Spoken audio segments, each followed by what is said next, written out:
Anda mau makan di tempat ini? Tetapi dia hanya bisa disebut sebagai Cinderella ketika dia dibangunkan didampingi oleh seorang pangeran.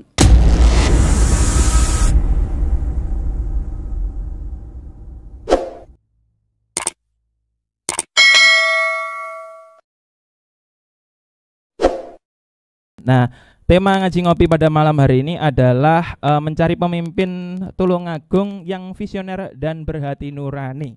Nah, jenengan tahu toh judulnya di awal. Wah.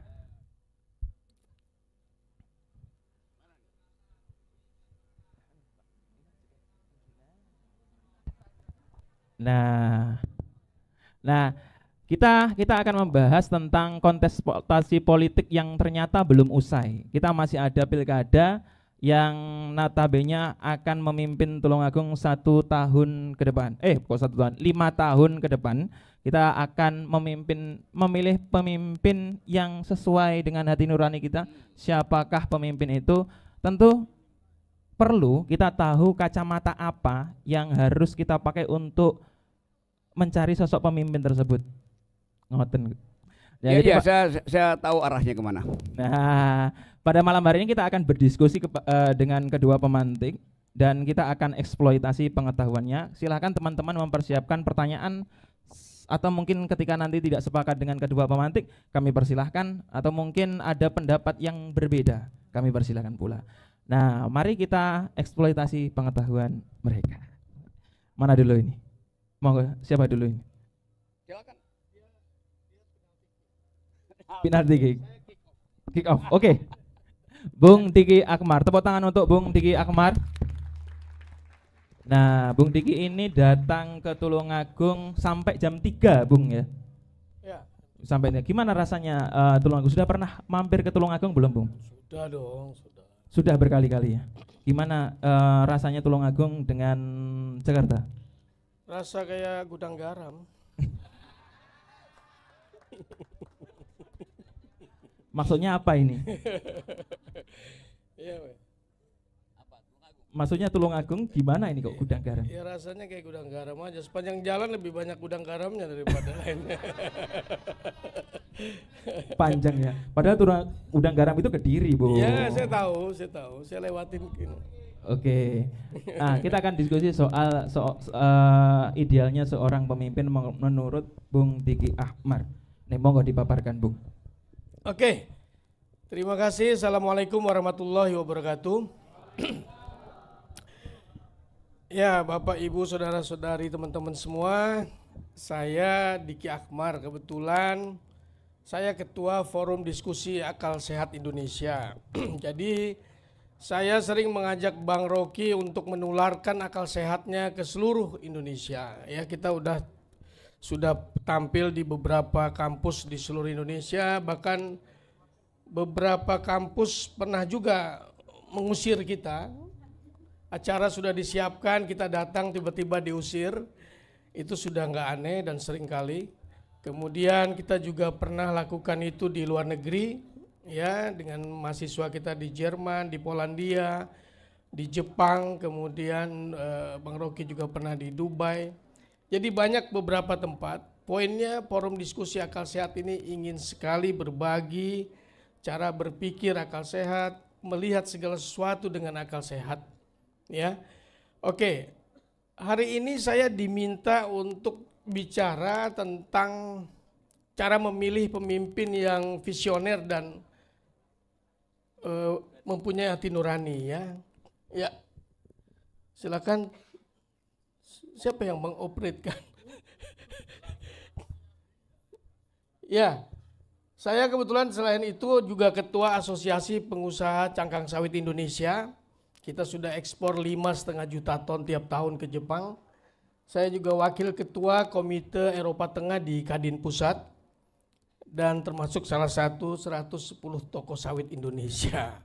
Yang bikin saya tidak suka nomor satunya Bapak Jokowi. Oke, next. Padahal dia belum buat apa-apa loh tentang sawit. Dia datang terlambat. Oke, bicara tentang, Anda tanyakan saya bagaimana cara memilih pemimpin yang visioner dan sesuai hati nurani, itu seperti kita nonton Cinderella. Itu cuma hayalan saja. Anda membayangkan memilih calon pemimpin yang visioner dan berhati nurani itu seperti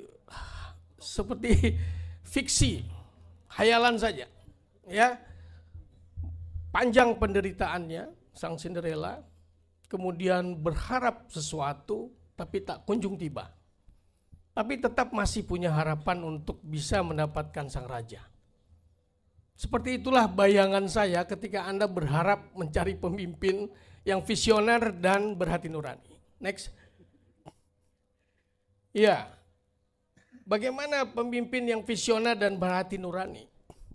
Bagaimana Anda bisa dapatkan pemimpin yang visioner dan hati nurani? Ya, partai-partai yang menjadi pilar demokrasi itu bukan lagi menjadi partai-partai yang ideal mempertahankan jati diri mereka. Ya, next.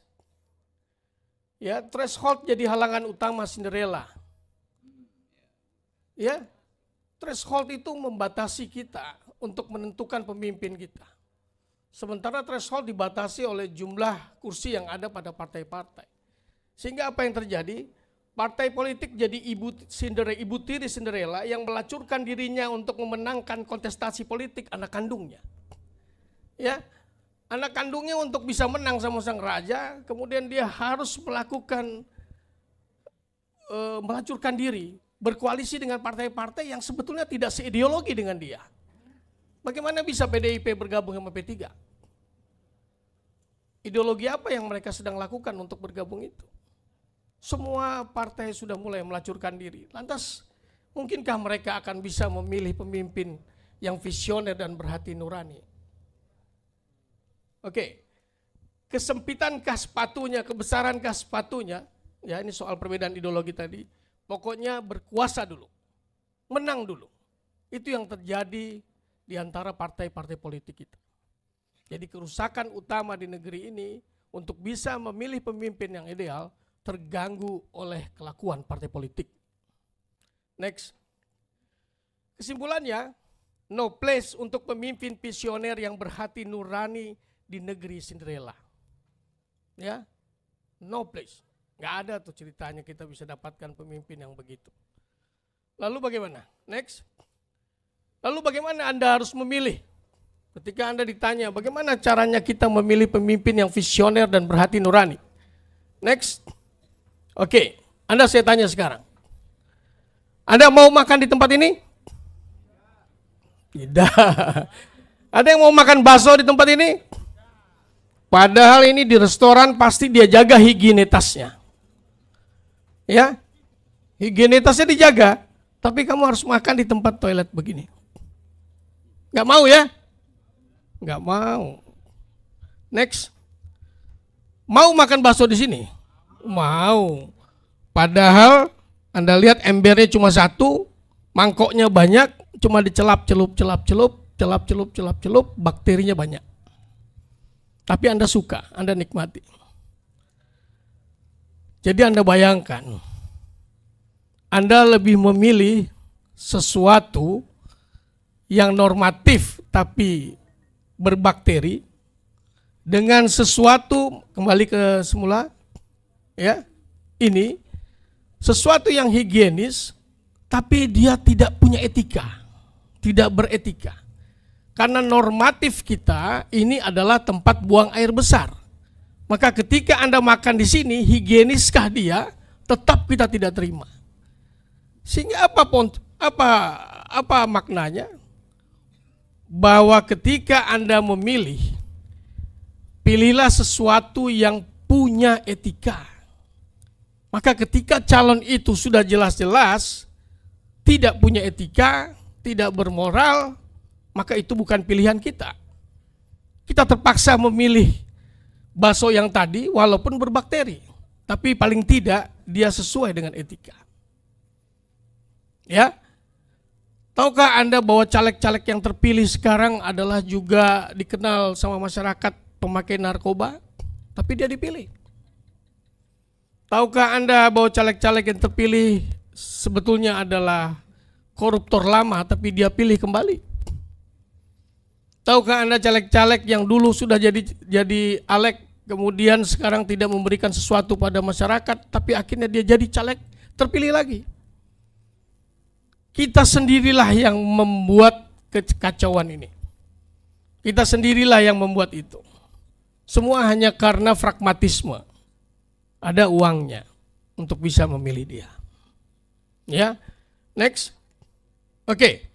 Lalu apa solusinya? Jadi saya juga tidak ingin memberikan Anda suatu problem, ada juga solusinya.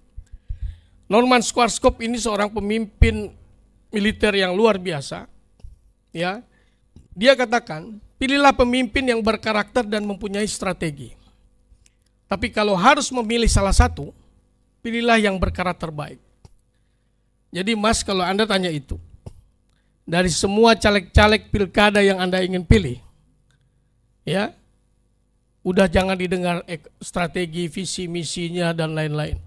Tapi lihatlah siapa yang punya karakter baik. Karena itulah yang paling memungkinkan untuk menjamin seorang pemimpin yang baik. Next. Terima kasih. Oke, tepuk tangan untuk Bung Diki Ahmar. Ya, saya kasih gambar ini biar Pak Rocky terpancing, ya.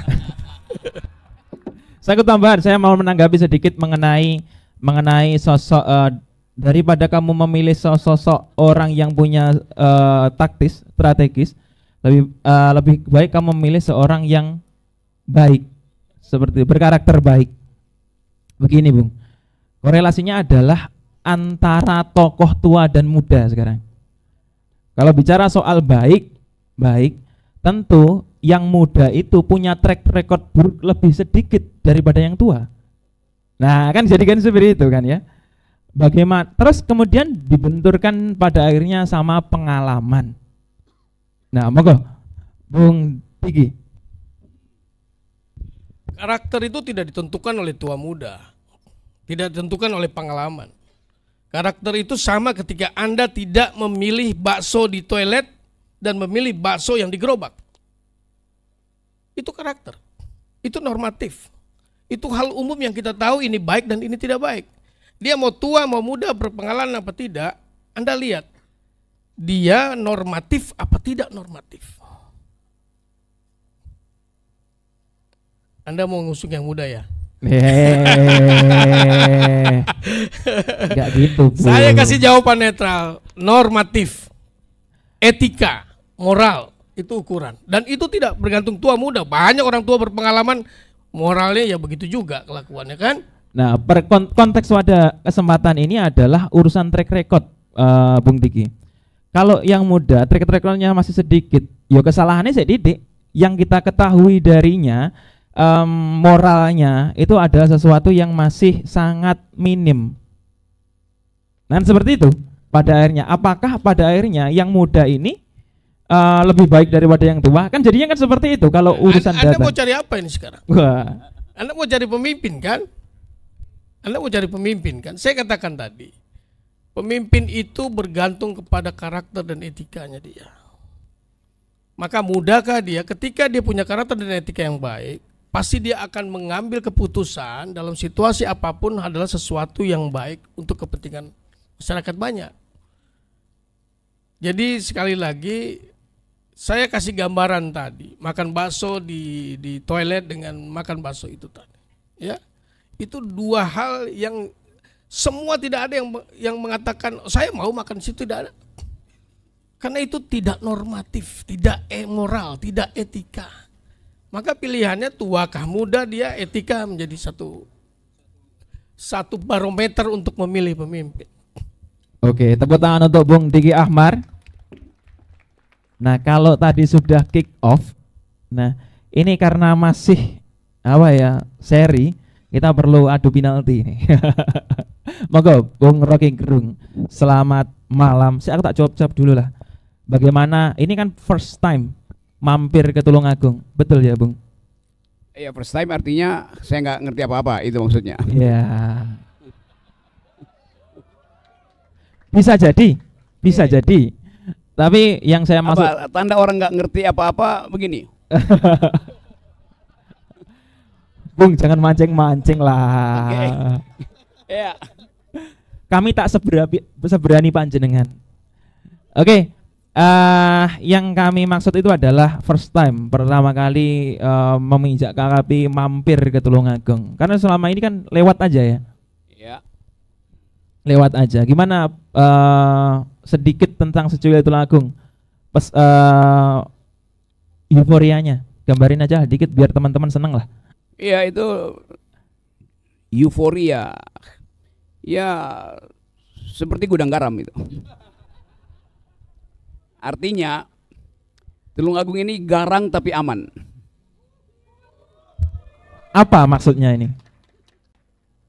Semua hal yang kita duga dari awal bahwa Tulungagung tidak puas dengan hasil Mahkamah Konstitusi. Karena itu kalian ada di sini untuk membentuk mahkamah baru. Kalau kalian puas nggak ada yang datang ke sini, itu saya ngerti lah itu. Jadi kalian mau cari pemimpin agung lalu minta tulung pada kita berdua tuh. Itu namanya tulung agung. Padahal semua ada di depan mata kalian tuh. Dan upaya kita untuk menghasilkan pemimpin tergantung pada filter kita kuat apa tidak kan. Tadi Pak Diki terangkan tentang kapasitas seorang pemimpin, ethics, integrity. Tetapi yang diloloskan justru bukan yang ethically dan bukan yang punya integritas. Artinya apa? Filternya tidak kuat. Sehingga molekul-molekul busuk itu lolos juga tuh. Jadi mesti ada dinding yang bisa menapis itu. Osmosisnya itu, osmosenya tidak terjadi di Tulungagung. Nah, itu yang pentingnya kita mulai menerapkan semacam prinsip bahwa pemimpin itu dibutuhkan justru dalam keadaan krisis. Jadi pemimpin bisa dilahirkan sebetulnya oleh keadaan, bukan oleh kita. Tetapi yang terjadi di kita, keadaan itu direkayasa, seolah-olah diperlukan seseorang untuk dimunculkan, tapi kapasitasnya tidak ada. Nah, rekayasa ini yang berlangsung dari pusat Jakarta, Mahkamah Konstitusi, itu rekayasa semua yang disinopsiskan di dalam The Dirty Vote, judul itu tuh. Sama seperti tadi, kita mau cari Cinderella. Iya, Cinderella ada di mana-mana tuh. Tetapi hanya boleh ada satu Cinderella, kan nggak mungkin ada banyak Cinderella kan. Nah, kalau kita sebut Cinderella, dia punya semua kapasitas. Biasanya Cinderella itu pinter, baik hati, beautiful, beauty brain, apalagi itu, cantik, segala macam. Tetapi dia hanya bisa disebut sebagai Cinderella ketika dia dibangunkan, didampingi oleh seorang pangeran. Jadi kapasitas Cinderella sebetulnya terhalang oleh semacam ya kultur bahwa dia mesti didampingi sehingga nggak ada kemandirian tuh. Jadi sebetulnya yang kita bicarakan malam ini adalah upaya untuk menghentikan yang biasa disebut Cinderella kompleks. Dia mampu tetapi dia butuh pendamping. Kan itu kan sebetulnya yang sama seperti Pak Prabowo, dia mampu tapi dia masih butuh pendamping. Karena alasan-alasan pragmatis, oportunis.